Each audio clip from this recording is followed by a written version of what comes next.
नमस्कार दोस्तों, साल 2021 में पहला चंद्र ग्रहण मई महीने में लगने जा रहा है। जी हां दोस्तों, ये चंद्र ग्रहण 26 मई को लगेगा। 26 मई 2021 को। दोस्तों, इस चंद्र ग्रहण की खास बात यह है कि इसी दिन वैशाख पूर्णिमा भी पड़ रही है। जब चंद्र ग्रहण आने वाला है वो दिन वैशाख पूर्णिमा का रहेगा। आइए जानते हैं ये चंद्र ग्रहण कैसा रहने वाला है, किस समय लगेगा, साथ ही जानते हैं कि ग्रहण कहाँ कहाँ दिखाई देगा, भारत में इसका क्या असर होने वाला है, क्या सूतक मान्य है, क्या मंदिरों के कपाट खुले रहेंगे। चलिए दोस्तों, ये सब जानते हैं। दोस्तों, 26 मई 2021 को पड़ने वाला ये चंद्र ग्रहण दोपहर 2:17 पर शुरू होगा। जी हाँ, और शाम 7:19 पर खत्म होने वाला है। इस ग्रहण का प्रभाव वृश्चिक राशि पर और अनुराधा नक्षत्र पर सबसे ज्यादा रहने वाला है। जानते हैं ये ग्रहण कैसा होगा। साल का पहला चंद्र ग्रहण उपछाया ग्रहण होने वाला है। उपछाया होने की वजह से इस ग्रहण के धार्मिक प्रभाव नहीं माने जाएंगे। दोस्तों, जानते हैं ये ग्रहण कहाँ कहाँ दिखाई देने वाला है। 26 मई को लगने वाला चंद्र ग्रहण अमेरिका, उत्तरी यूरोप, पूर्वी एशिया, ऑस्ट्रेलिया और प्रशांत महासागर के कुछ क्षेत्रों में पूर्ण रूप से दिखाई देगा, जबकि भारत में ये उपछाया की तरह दिखाई देने वाला है। दोस्तों, सूतक काल का समय क्या होने वाला है। दोस्तों, जानते हैं क्या सूतक रहेगा, अगर रहेगा तो क्या समय होगा।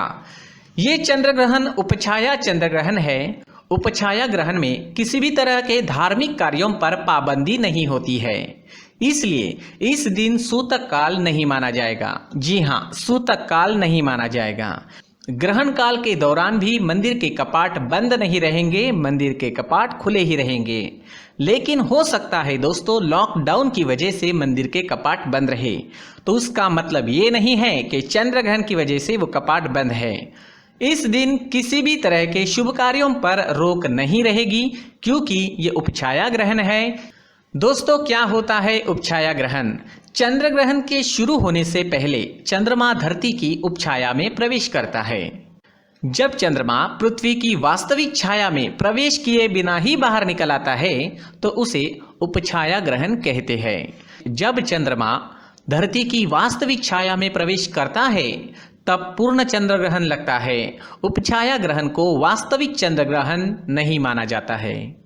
दोस्तों, कुल 2 चंद्र ग्रहण लगने वाले हैं। साल का पहला चंद्र ग्रहण तो 26 मई 2021 को आने ही वाला है, और अंतिम चंद्र ग्रहण रहेगा वो 19 नवंबर 2021 को लगेगा। जी हाँ, 19 नवंबर 2021 को 19 नवंबर को लगने वाला चंद्र ग्रहण आंशिक ग्रहण रहने वाला है। दोस्तों, चंद्र ग्रहण के दौरान नए काम करने पर मनाही होती है। इसके अलावा ग्रहण के दौरान घर के अंदर रहने की सलाह दी जाती है। हालांकि 26 मई का ग्रहण उपछाया ग्रहण है, इसलिए किसी भी तरह के कार्यों पर रोक टोक नहीं रहेगी। चलिए दोस्तों, अब जानते हैं 12 राशियों पर इस ग्रहण का क्या असर होने वाला है। हिंदू पंचांग के अनुसार इस बार ये चंद्र ग्रहण वैशाख पूर्णिमा के दिन लगने जा रहा है। दोस्तों, ये चंद्र ग्रहण तो दिखाई भारत में भी देगा, लेकिन यहाँ ये केवल उपछाया ग्रहण की तरह दृश्य होगा। ऐसे में जानकारों के अनुसार भारत में इस लूनार इक्लिप्स का यानी इस चंद्र ग्रहण का धार्मिक प्रभाव और सूतक मान्य नहीं होगा। दोस्तों, वही जानकारों के अनुसार चंद्र ग्रहण का वैज्ञानिक महत्व होने के साथ ही धार्मिक और ज्योतिष महत्व भी होता है।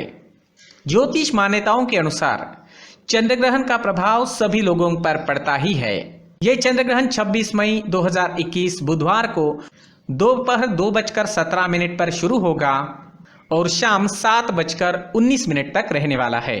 ज्योतिष के जानकारों की माने तो साल 2021 का ये पहला चंद्र ग्रहण वृश्चिक राशि में लगने जा रहा है। जी हाँ दोस्तों, ये चंद्र ग्रहण वृश्चिक राशि में रहेगा, इसलिए भले ही इसका सबसे अधिक प्रभाव वृश्चिक राशि पर देखने को मिलेगा, लेकिन चंद्र ग्रहण का प्रभाव सभी राशियों पर पड़ने वाला है। ज्योतिष शास्त्र में चंद्रमा को मन का कारक माना जाता है। ऐसे में माना जा रहा है कि वृश्चिक राशि के साथ इसका प्रभाव वृषभ राशि और कर्क राशि पर अधिक देखा जा सकता है। जिसके कारण इन राशियों के जातकों को लॉर्ड शिव की, भगवान शिव की पूजा करनी चाहिए और क्रोध, तनाव और वाणी दोष आदि से बचना चाहिए। दोस्तों चलिए अब जानते हैं सभी 12 राशियों पर साल 2021 के पहले चंद्र ग्रहण का प्रभाव कैसा रहने वाला है। मेष राशि। दोस्तों यह ग्रहण मेष राशि के अष्टम भाव में रहेगा। ऐसे में इस समय मानसिक तनाव हावी रहने की संभावना अधिक रहेगी। इस समय अपनी व अपनी मां की सेहत का खास ख्याल आपको रखना होगा। व्यर्थ के वाद विवाद से बचना होगा। इसके अलावा इस दौरान किसी बड़े परिवर्तन से भी बचना होगा। साथ ही इस वक्त आपको अचानक धन लाभ होने की संभावना रहेगी। वृषभ राशि। दोस्तों यह ग्रहण वृषभ राशि के सप्तम भाव में लगने वाला है, जिसके चलते स्त्री को कष्ट रहने की संभावना रहेगी। गृहस्थ जीवन में परेशानी रह सकती है। इस समय मान सम्मान में कमी आने की भी संभावना है।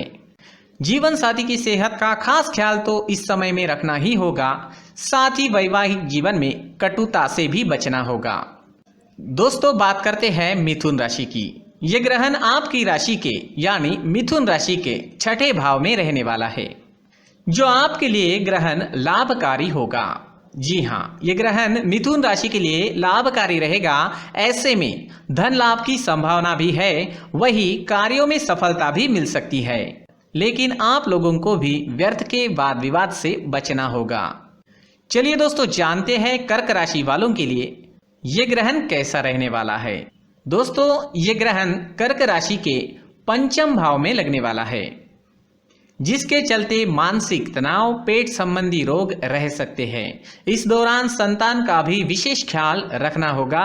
मानहानि की शंका के बीच कार्य व्यवसाय में लाभ की भी संभावना रहेगी। जी हाँ, मानहानि की भी संभावना है और आपको आपके व्यवसाय में लाभ होने की भी संभावना रहेगी।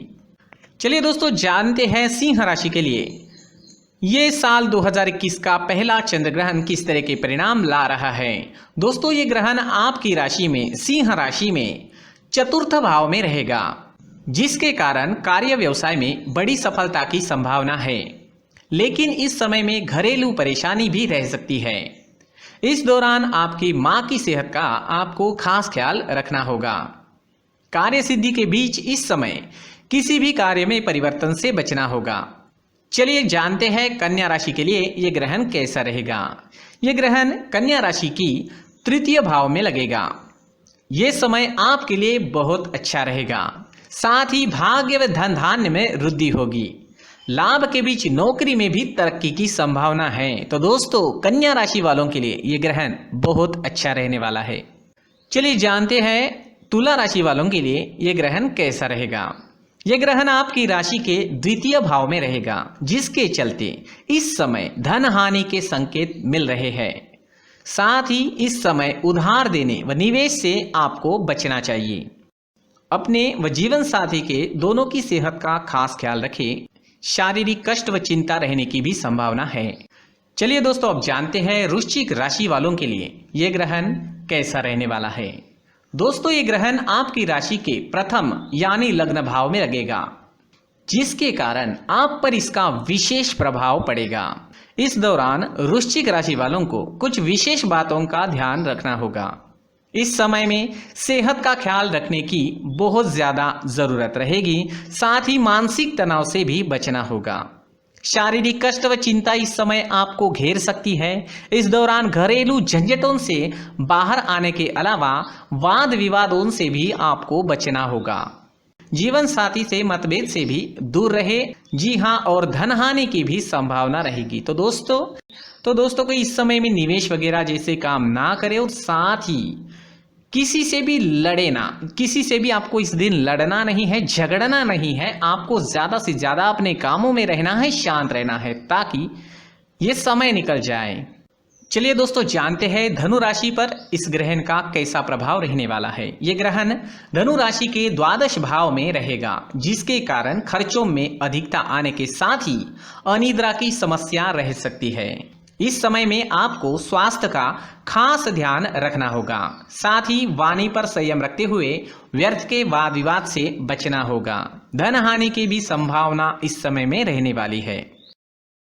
चलिए दोस्तों, जानते हैं मकर राशि वालों के लिए ये ग्रहण कैसा रहने वाला है। ये ग्रहण मकर राशि के एकादश भाव में रहेगा।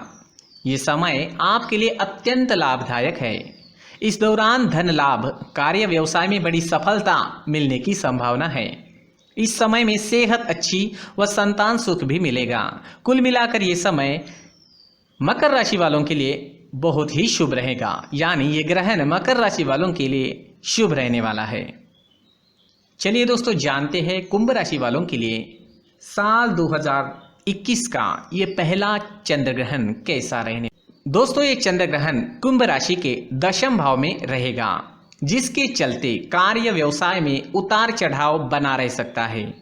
उचित होगा कि वरिष्ठ अधिकारियों से तालमेल बनाकर चले। जी हाँ, ये जरूरी होगा। कार्य व्यवसाय में धीरे धीरे सफलता मिल सकती है। कुल मिलाकर ये समय आपके लिए शुभ नहीं है। जी हाँ, समय शुभ तो नहीं है, लेकिन बहुत ज्यादा बुरा होने की भी संभावना नहीं है। दोस्तों, चलिए जानते हैं मीन राशि वालों के लिए ये ग्रहण कैसा रहने वाला है। यह ग्रहण आपकी राशि के यानी मीन राशि के नवम भाव में रहेगा। ऐसे में यह समय आपके लिए विशेष लाभकारी है। इस दौरान भाग्य की वृद्धि के साथ ही धन लाभ भी होगा, लेकिन माता पिता के साथ व्यर्थ के वाद विवाद की संभावना है। इस समय मां और संतान की सेहत का विशेष ध्यान आपको रखना होगा। इस दौरान किसी बड़े परिवर्तन से भी आपको बचना होगा, अन्यथा ये ग्रहण चिंता का कारण भी बन सकता है। तो दोस्तों, इस तरह 12 राशियों पर साल 2021 का पहला चंद्र ग्रहण जो 26 मई 2021 को रहेगा, अलग अलग 12 राशियों पर इस तरह प्रभाव डालने वाला है।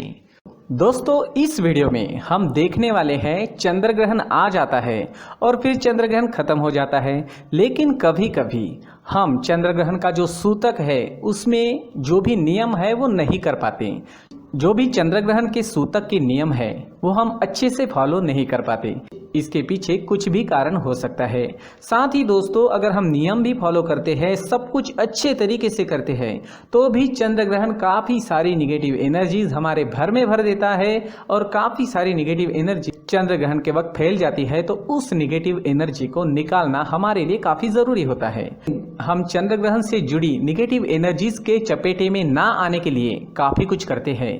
तो चंद्र ग्रहण समाप्त होने के बाद सबसे महत्वपूर्ण समय होता है, जिस वक्त हमें कुछ चीजें करना बहुत ही इंपॉर्टेंट होता है। और वो चीजें क्या है, हमें चंद्र ग्रहण समाप्त होने के बाद क्या करना चाहिए, दूसरे दिन क्या करना चाहिए, ये सारी चीजें हम इस वीडियो में देखने वाले हैं। दोस्तों, एकदम सिंपल सी चीजें हैं। कोई भी ऐसी चीज मैं नहीं बताऊंगा जो कि हम फॉलो नहीं कर सकते। एकदम सिंपल सादी सारी चीजें हैं जो हम आराम से फॉलो कर सकते हैं। जो चीजें मैं करूंगा वही मैं आपको बताने वाला हूँ। तो चलिए दोस्तों, शुरू करते हैं, लेकिन पूरी वीडियो जरूर देखें। दोस्तों, ऐसा कहा जाता है कि ग्रहण के समय जो वस्त्र हम पहनते हैं उसे दोबारा नहीं पहनना चाहिए, लेकिन ये सारे लोगों के लिए पॉसिबल नहीं होता है। तो इस पे एक उपाय है। कहते हैं इन वस्त्रों को दान दे दे, लेकिन ये काफ़ी लोगों को पॉसिबल नहीं होता है। तो हमें ऐसा नहीं करना है, लेकिन उन वस्त्रों को अच्छी तरीके से धोए बगैर पहनना नहीं है। जी हाँ, उन वस्त्रों को बहुत अच्छी तरीके से धो लेना चाहिए, जो भी वस्त्र हमने पहने हैं। दोस्तों, ग्रहण होने के बाद में बिना स्नान व बिना पूजा किए कुछ भी ग्रहण नहीं करना चाहिए। जी हाँ, ग्रहण समाप्त हो जाएगा, उसके बाद अगर आपको कुछ खाना है, सूतक का समय समाप्त होने के बाद हम सोचते हैं कि अब हम कुछ खा सकते हैं, पी सकते हैं, लेकिन दोस्तों, सूतक समाप्त होने के बाद हमें स्नान करना चाहिए, पूजा करनी चाहिए और उसके बाद ही हमें खाना चाहिए। कम से कम स्नान करके अपने घर के मंदिर में भगवान के सामने एक दीपक जला दे, अगरबत्ती जला दे और उसके बाद हम कुछ खा सकते हैं। क्योंकि ये सब इसलिए है कि खाने के समय में कोई निगेटिव एनर्जी हमारे शरीर में एंटर ना करे। दोस्तों, और एक बात बहुत महत्वपूर्ण है, ग्रहण समाप्त होने के बाद हमें हमारे घर को पूरी तरह से साफ कर लेना है और घर के कोनों को तो साफ करना बहुत ज़्यादा ज़रूरी होता है। तो दोस्तों, पूरे घर को पूरी तरह से स्वच्छ कर ले, जितना हम कर सके उतना तो कर ही ले। उसके बाद में गीले पोचे से घर के फर्श को पूरी तरह से साफ कर ले। इस प्रक्रिया से काफ़ी सारी निगेटिव एनर्जीज घर से निकल जाएगी। जैसे दिवाली आती है तो हम घर को पूरी तरह से स्वच्छ करते हैं, साफ सफाई करते हैं, उसी तरह से अगर आप ग्रहण के बाद में साफ सफाई करते हैं तो बहुत अच्छा रहेगा। सारी निगेटिव एनर्जी पूरी तरह से निकल जाएगी घर के बाहर। इसके बाद में अगर आपके पास गंगा जल है तो घर के मंदिर में गंगा जल का छिड़काव करें और घर में भी गंगा जल का छिड़काव करें। नहीं तो फिर कपूर जलाएं और उस जलते हुए कपूर को अगर हम पूरे घर में लेके थोड़ा सा घूम कर आते हैं तो बहुत अच्छा रहेगा। काफ़ी सारी पॉजिटिव एनर्जी घर में भर जाएगी। दोस्तों, ये कपूर ले जाते वक्त ध्यान रखें, ये जलती हुई चीज़ है, कोई कपड़ा जल भी सकता है, तो ध्यान रखें। अगर आपका घर बहुत कंजेस्टेड है तो सिर्फ भगवान के मंदिर में ही ये कपूर जलाएं। दोस्तों, चंद्र ग्रहण के बाद में पितरों को याद करना बहुत ज़रूरी होता है। लेकिन दोस्तों, पितरों की भी दुनिया होती है, तभी तो हम ये सारी चीज़ें व्रत त्योहार फॉलो करते हैं, क्योंकि ये सब है। तो दोस्तों, पितरों को याद करना बहुत ही इम्पोर्टेंट होता है और ग्रहण के बाद में उनके नाम पर दान देना बहुत ही ज़्यादा महत्वपूर्ण होता है। तो अपने पितरों को याद करें, उन्हें थैंक यू कहें और भगवान के मंदिर में उनके नाम से दान करें। दोस्तों, अन्न धान्य जो होते हैं हमारे घर में, उसमें पितरों का वास होता है। तो हमारे घर का अन्न या फिर कोई भी धान्य हम दान दे सकते हैं पितरों के नाम पर। दोस्तों, एक बहुत इंपॉर्टेंट बात है दान देना। दोस्तों, दान देना बहुत ज़्यादा इंपॉर्टेंट होता है।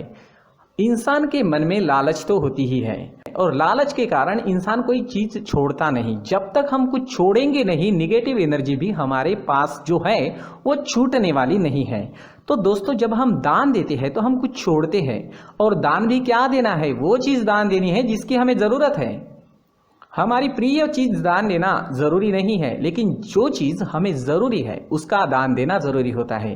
जैसे अन्न धान्य जो हमारी ज़रूरत है, जिसका हम उपयोग करने वाले हैं, तो हमारे घर में जो अन्न धान्य रखा हुआ है उसका दान देना सर्वश्रेष्ठ माना जाता है। साथ ही दोस्तों, पैसा सबसे इम्पोर्टेंट बात है। पैसा सबको चाहिए, तो पैसों का दान देना भी महत्वपूर्ण होता है। लेकिन इसमें भी ध्यान दें, इसमें भी एक बात है, ज़रूरी नहीं है कि आप 1000 रुपया दान करो, ज़रूरी नहीं है आप 100 रुपया दान करो, ज़रूरी है सिर्फ दान करो। आप 1 रुपये का सिक्का भी दान करते हैं तो भी निगेटिव एनर्जी आपको छोड़ के चली जाएगी। दान करना बहुत इंपॉर्टेंट होता है। जैसे दोस्तों, कोई आरती में पैसे डालते हैं, भाई दूज के समय हम देखते हैं तो 1 रुपये का सिक्का इस समय में काफ़ी इंपॉर्टेंट हो जाता है। उसी तरह से जब हम कोई दान देते हैं तो 101 रुपया, 1001 रुपया, तो ये 1 रुपया क्या है? तो दोस्तों, 1 रुपया बहुत ज़्यादा इंपॉर्टेंट होता है। 1 रुपये का सिक्का अगर हम मंदिर के गुल्लक में डालते हैं तो हमें बहुत ज़्यादा फायदा होता है। अगर आपके मन में डर है कि मैंने सूतक ठीक से नहीं किया है, मेरा चंद्रग्रहण से कुछ बिगड़ने वाला है, कहते हैं चंद्रग्रहण का जो असर है वो काफ़ी दिनों तक आगे चलता रहता है, तो वो हमें मिटाना है, उसकी वजह से मेरी ज़िंदगी में प्रॉब्लम्स आ सकते हैं, कोई भी शंका है तो मन में ना रखें, क्योंकि साइकोलॉजिकल इफेक्ट भी हमारे जीवन पर पड़ते हैं। जो भी हम सोचते हैं उसके हिसाब से ही हमारा जीवन आगे बढ़ता जाता है, आगे उसी तरह की घटनाएं घटित होने लगती है।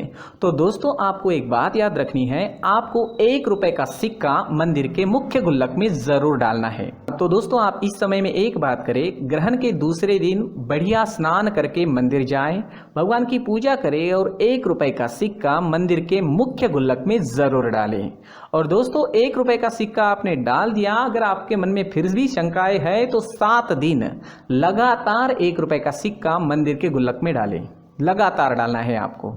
और फिर भूल जाइए कि चंद्र ग्रहण था या उसका नेगेटिव इफेक्ट था, बस अपने काम पर लग जाइए। सोचना ही नहीं है, हमें सिर्फ सकारात्मक सोच रखनी है, हमें सिर्फ पॉजिटिव सोचना है और हमारे जीवन में आगे बढ़ना है। उन चीज़ों पर ध्यान देना है जो चीज़ें हमारे जीवन में महत्वपूर्ण है, जो हमें अब करनी है। तो दोस्तों, ग्रहण के बाद शिव पूजा भी फायदेमंद मानी जाती है। भोले शंकर भोले हैं, हम टीवी सीरियल्स में देखते हैं हमेशा, जो भोलेनाथ हैं वो उन राक्षसों को भी वरदान दे देते हैं जो आगे जाके मुसीबत बन जाते हैं। तो दोस्तों, भोले शंकर है ही भोले, उनको अगर कोई प्रसन्न करे तो वो वरदान दिए बगैर नहीं रहते। तो दोस्तों, भोले शंकर की पूजा करना भी इसके बाद काफ़ी फायदेमंद होता है। तो दोस्तों, ग्रहण के बाद शिव पूजा भी फायदेमंद मानी जाती है, और पूजा अगर आप किसी मंदिर में जाकर करते हैं तो वो भी बहुत अच्छा माना जाता है। दोस्तों, घर में तुलसी का पौधा जो होता है, दोस्तों घर में हमारे तुलसी का पौधा होता है, तो वो पौधा भी चंद्र ग्रहण से प्रभावित होता है। इसकी पूजा करने से पहले भी इस पर गंगा जल का अगर आप छिड़काव करते हैं तो बहुत अच्छा रहेगा। अगर गंगा जल आपके पास नहीं है तो आप वो तुलसी का पौधा जिस गमले में लगाया है वो गमला भी पूरी तरह से साफ कर ले पानी से, और उस पौधे को भी पानी से साफ कर ले, उसकी पूजा करें। आजू बाजू में जूते चप्पल ना रखें। तुलसी के पौधे के आजू बाजू की जो भी जगह है वो पूरी तरह से साफ कर ले, वहां पर पानी का छिड़काव करें। तो दोस्तों कहने की बात यह है कि तुलसी के पौधे के आजू बाजू में पूरी तरह से साफ सफाई रखें, पूरी तरह से साफ सफाई कर लें। वैसे भी तुलसी के पौधे के आजू बाजू में साफ सफाई रखने से ही हमारे घर में हमारी ग्रोथ हो पाती है, नहीं तो वहां भी प्रॉब्लम्स क्रिएट होते हैं हमारी लाइफ में। तो ये भी बहुत महत्वपूर्ण होता है। दोस्तों ग्रहण के बाद घर की अच्छी तरीके से सफाई कर लेना है और घर में धूप या अगरबत्ती का धुआं भी दिखा देना है। कपूर के बजाय आप धूप या अगरबत्ती का धुआं भी घर में दिखा सकते हैं। तो दोस्तों ये सारी चीजें हैं जो ग्रहण समाप्त होने के बाद आपको करनी है। इससे आपके जीवन में पॉजिटिव एनर्जी भर जाएगी, आपका जीवन खुशियों से भर जाएगा, कोई भी ग्रहण का प्रभाव आप पर नहीं रहेगा। और सबसे इम्पॉर्टेंट बात इन चीज़ों में एक है, हमारी सोच बहुत ज़्यादा महत्वपूर्ण है। अगर हम निगेटिव सोचेंगे तो लाइफ में निगेटिविटी आनी ही है। आपको पॉजिटिव सोच रखनी है, सिर्फ सकारात्मक सोचना है और जो भी उपाय किए हैं उस पर विश्वास रखते हुए सब भूल जाना है और अपने जीवन में आगे बढ़ना है। दोस्तों ये वीडियो आपको कैसा लगा, आपकी राय कमेंट सेक्शन में जरूर लिखें। अगर आप चाहते हैं कि ये जानकारी आपके दोस्तों को भी मिले तो अभी इसी वक्त वीडियो को अपने दोस्तों के साथ शेयर जरूर करें। दोस्तों चैनल को सब्सक्राइब करना और लाइक करना ना भूलें। पूरी वीडियो देखने के लिए धन्यवाद।